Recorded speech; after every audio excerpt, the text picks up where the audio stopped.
Good morning বন্ধুরা, কেমন আছো সবাই? আশা করছি সবাই ভালো আছো আর আমি খুব ভালো আছি। আজ সারাদিন ধরে মনটা ভারী লাগছে, কেউ নেই পাশে, শুধু আমি আর একটা নিঃশব্দ ঘরটা। সকাল থেকে উঠে মনটা খুব খারাপ লাগছে, তাই একটু শুয়ে আছি। আর আমার মনে হলো যে তোমাদের সঙ্গে এই ব্যাপারটা শেয়ার করা উচিত, তাই চলে এলাম তোমাদের সঙ্গে একটা ব্লগ নিয়ে। ভিডিওটা কেউ স্কিপ করো না। ভিডিওটা ভালো লাগলে অবশ্যই like, share, comment and subscribe করে দিও। যারা নতুন আমার চ্যানেলে অবশ্যই সাবস্ক্রাইব করে বেল আইকনটা অন করে দিও। জীবনে এমন কিছু সত্যি থাকে যা বলা যায় না, সামনে কাউকে বোঝানো যায় না। জীবনের কিছু দিন থাকে এমন, যেমন কিছু বলার নেই, কিন্তু অনেক কিছু অনুভব হয়, তাই নয় কি? সত্যি কথা বলতে পুরনো দিনের কথাগুলো মনে পড়ে যায় অনেক সময়, যেমন হাসি, কান্না, ভালোবাসা, সব কিছু যেন এক স্বপ্নের মতো লাগে।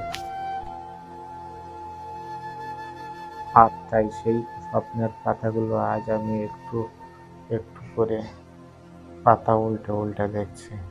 বাস্তবটা বড়ই কঠিন, কিন্তু পুরোনো দিনের সেই কথাগুলো আজও মনে পড়ে। আর দেখো বাইরে কত সুন্দর রোদ হচ্ছে, আকাশে পাখি ডাকছে, আর রোদ্দুর এত, বাইরে বেরোনো যাচ্ছে না বা তাকানো যাচ্ছে না, এতটা প্রখর রোদ।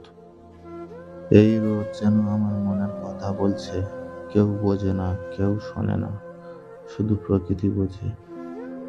আর এতটা রোদ যেন মন্দিরের দিকে তাকানোই যাচ্ছে না, এতটা রোদের মধ্যে। কখনো কখনো একা থাকা মানে দুঃখ নয়, বরং নিজেকে একটু খুঁজে পাওয়া। তাই আজও চেষ্টা করছি নিজেকে বোঝার। আমি জানি না আমি নিজেকে কতটা চিনতে পারবো বা জানতে পারবো, তবে চেষ্টা করছি। বন্ধুরা, জীবন কিন্তু থেমে থাকে না।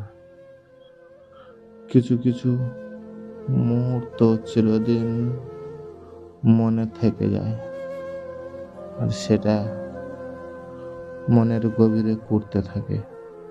তো ভিডিওটা আজকের এই পর্যন্ত।